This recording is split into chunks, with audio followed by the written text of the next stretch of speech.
I knew I wasn't going to college. I knew that wasn't a reality, and I didn't really want to go to college. One of the things that I was very lucky in my life with is I knew exactly what I wanted to do. From the time I was a young age, I knew I wanted to be in the fight business, and people thought I was crazy.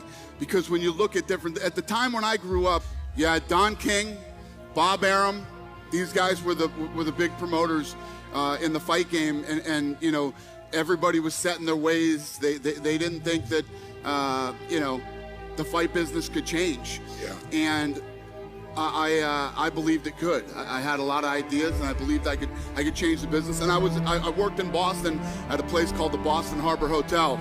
I was a bellman in there. I was 19 years old. I made good money.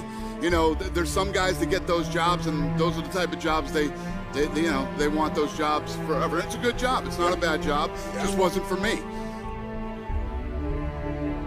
I was literally standing in the lobby one day, and I'm like, what the hell am I doing here? What am I doing here? This isn't me. This isn't what I want. And I walked out the front door, and one of my good friends, he's still one of my good friends today, who was the doorman, says, what are you doing? I said, I'm quitting. And he's like, what? What are you gonna do? I said, I want to be in the fight business. He said, that's the dumbest thing I've ever heard in my life. What's the worst thing that can happen if you try?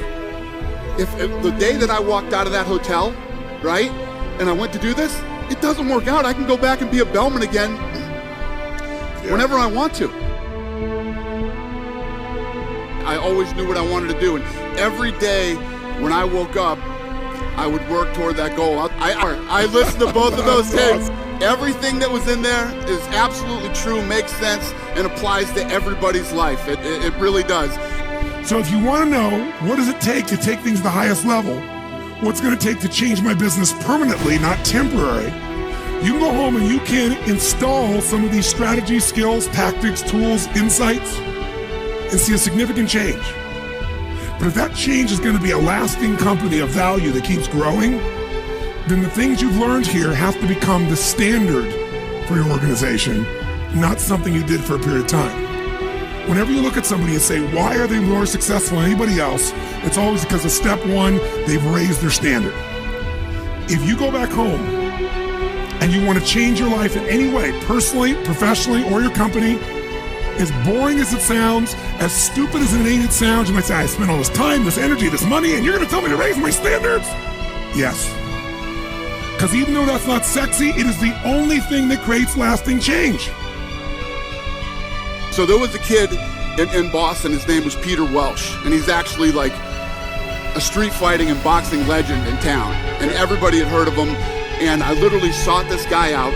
I went to him, and I said, I know this is crazy, you don't know me, but I want to work with you. You don't have to pay me. I want to learn everything that you can teach about the fight game. And I worked under this guy for like 3 years. And I did everything from boxing to corner work. I was a referee in fights. I managed guys, everything you could possibly do in the fight business. I've done everything except score a fight. I've never been a judge. Everything I learned from that guy, I consider, you know how in martial arts you have a sensei? This guy was my sensei in the fight game, yeah. And he took me under his wing, and nothing bad with having a guy that works for you that you don't have to pay either. That doesn't suck. So, I worked hard for this guy. I learned everything, and then I eventually moved out to Vegas. So all the Boston guys will remember Whitey Bulger and other people too. My stereo, my TV, I left everything. I left everything there. I flew out here, and like a couple months later is when all that stuff happened. They started digging up the bodies at the beach. He fled, and the whole thing came crumbling down like months later. A buddy of mine, Lorenzo Fertitta, we went to school together, and when I came back to Vegas, a mutual friend had a wedding, and we both went to the wedding. We bumped into each other, and he had just got on the Nevada State Athletic Commission, and he heard that I was doing boxing out here, and he said, I want to hook up and start training. So we got together on that Monday, which was in 1995, and we've been together ever since. The owner of the UFC at the time was a guy named Bob Meyerowitz out of New York, and I managed Chuck Liddell and Tito Ortiz. We got into a huge battle over Tito Ortiz. You hear $4 billion, that sounds great, but the burn of almost $40 million was not fun, and it was painful, and What did Lorenzo and Frank say about that? Was there a point when they were at a breaking point? Yeah.